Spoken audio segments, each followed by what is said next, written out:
একদা মুহাম্মদ সাল্লাল্লাহু আলাইহি ওয়াসাল্লাম হযরত ফাতেমা রাদিয়াল্লাহু তাআলা আনহার বাড়িতে আসলেন। বিশ্বনবী ফাতেমাকে কাছে ডেকে বললেন, হে ফাতেমা, এই মদিনায় একজন কাঠুরিয়ার স্ত্রী থাকে। সে এমন একটি আমল করে যে আমলের কারণে সে তোমার পূর্বে জান্নাতে যাবে। নবী করিম সাল্লাল্লাহু আলাইহি ওয়াসাল্লামের মুখে এমন কথা শুনে হযরত ফাতেমা রাদিয়াল্লাহু তাআলা আনহা অবাক হয়ে বললেন, আব্বাজান, এটা কিভাবে সম্ভব? আমি জান্নাতের সকল মহিলাদের সর্দারনি, কিভাবে কোনো মহিলা আমার পূর্বে জান্নাতে প্রবেশ করবে? আব্বাজান, দয়া করে আমাকে আপনি সেই কাঠুরিয়ার স্ত্রীর ঠিকানা বলুন, যাতে আমি দেখে আসতে পারি সে কি এমন আমল করে যে আমলের কারণে সে আমার পূর্বে জান্নাতে প্রবেশ করবে। রাসূলুল্লাহ সাল্লাল্লাহু আলাইহি ওয়াসাল্লাম তখন বললেন, ফাতেমা, কিছুদিন পর সময় হলে আমি তোমাকে ডেকে নিয়ে এসে সেই কাঠুরিয়ার স্ত্রীর ঠিকানা দেব।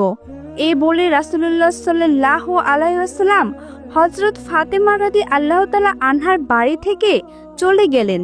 এভাবে বেশ কিছুদিন অতিবাহিত হয়ে গেল। এর মধ্যে হযরত ফাতেমা রাদিয়াল্লাহু তাআলা আনহা খুবই অসুস্থ হয়ে পড়লেন। একতে তিনি ছিলেন অসুস্থ, অন্যদিকে বাড়িতে 3 দিন যাবৎ কোনো খাবার ছিল না। খাবার না খেয়ে ও অসুস্থতার কারণে হযরত ফাতেমা রাদিয়াল্লাহু তাআলা আনহা অত্যন্ত দুর্বল হয়ে পড়লেন। শেরে খুদা হযরত আলী রাদিয়াল্লাহু তাআলা আনহুর হাতে তখন এমন কোনো অর্থকড়িও ছিল না যার মাধ্যমে তিনি খাবার ক্রয় করে আনতে পারবেন। 3 দিন অতিবাহিত হওয়ার পর হযরত ফাতেমা রাদিয়াল্লাহু তাআলা আনহা হযরত আলী রাদিয়াল্লাহু তাআলা আনহুর হাতে একটি কাপড় দিয়ে বললেন, হে আমার প্রিয় স্বামী, আপনার হয়তো মনে আছে আব্বাজান হযরত মুহাম্মদ সাল্লাল্লাহু আলাইহি ওয়াসাল্লাম আমাদের বিয়ের সময় এই কাপড়টি আমাকে হাদিয়াত স্বরূপ দিয়েছিলেন।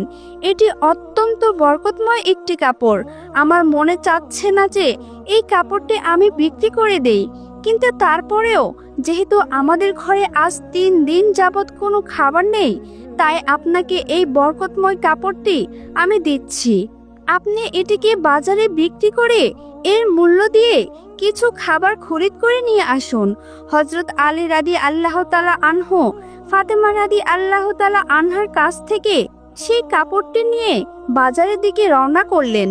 তিনি কাপড়টি নিয়ে বাজারের দিকে পৌঁছালেন এবং সেটিকে বিক্রি করার জন্য অনেক ক্রেতাকে দেখালেন, কিন্তু কাপড়টি অত্যন্ত পুরনো হওয়ায় সেটি ক্রয় করার জন্য কোনো ক্রেতাই আগ্রহ দেখাচ্ছিল না। এই কারণে হযরত আলী রাদিয়াল্লাহু তাআলা আনহু একেবারেই নিরাশ হয়ে পড়লেন। তখন তিনি আল্লাহ রাব্বুল আলামিনের দরবারে ফরিয়াদ করলেন, হে আল্লাহ রাব্বুল আলামিন, এই কাপড়টি অত্যন্ত পুরাতন, তাই এটি ক্রয় করার জন্য কোনো ক্রেতাই আগ্রহ দেখাচ্ছে না। আজ 3 দিন যাবৎ নবীজির মেয়ে হযরত ফাতেমা রাদিয়াল্লাহু তাআলা আনহা এবং হাসান ও হুসেন না খেয়ে আছে।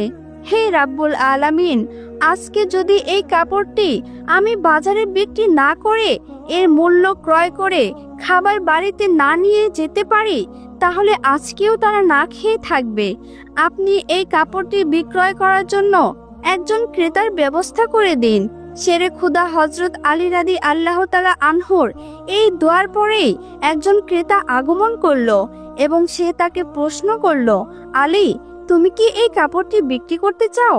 হযরত আলী বললেন, জনাব, আমি তো বিক্রি করার জন্য এটিকে বাজারে নিয়ে এসেছি।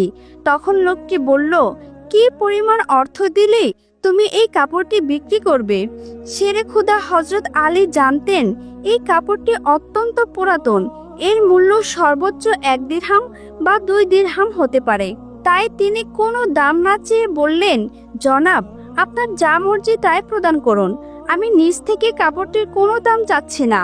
তখন সেই ক্রেতা বলল, আমি 6 দিরহাম দিয়ে এই কাপড়টি ক্রয় করতে চাই, তুমি কি বিক্রি করতে রাজি আছো?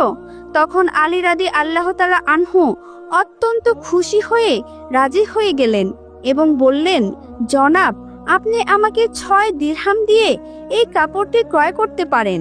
অতঃপর ক্রেতা হযরত আলী রাদিয়াল্লাহু তাআলা আনহুকে 6 দিরহাম দিল এবং হযরত আলী রাদিয়াল্লাহু তাআলা আনহু ক্রেতাকে তার কাপড়টি হস্তান্তর করলেন। ওইদিকে আল্লাহ রাব্বুল